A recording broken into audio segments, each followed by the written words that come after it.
هي دائما كتكون النتائج ولا خوف على وليدات المغرب.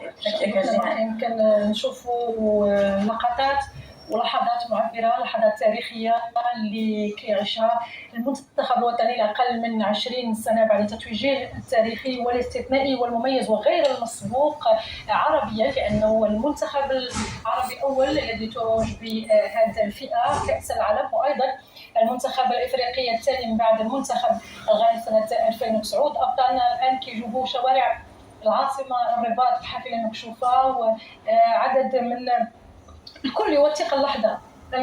نحن نوثق اللحظه اليوم في هذا اللايف التاريخي وهذا الديريكت التاريخي مع ضيوفنا انا وياك رزان. ونرجعوا الان جو بونس نمشيو عند اسامه وفقير اللي غادي يكون كيتواجد مع بعض الجماهير وينقل لنا اكثر حراره الاجواء.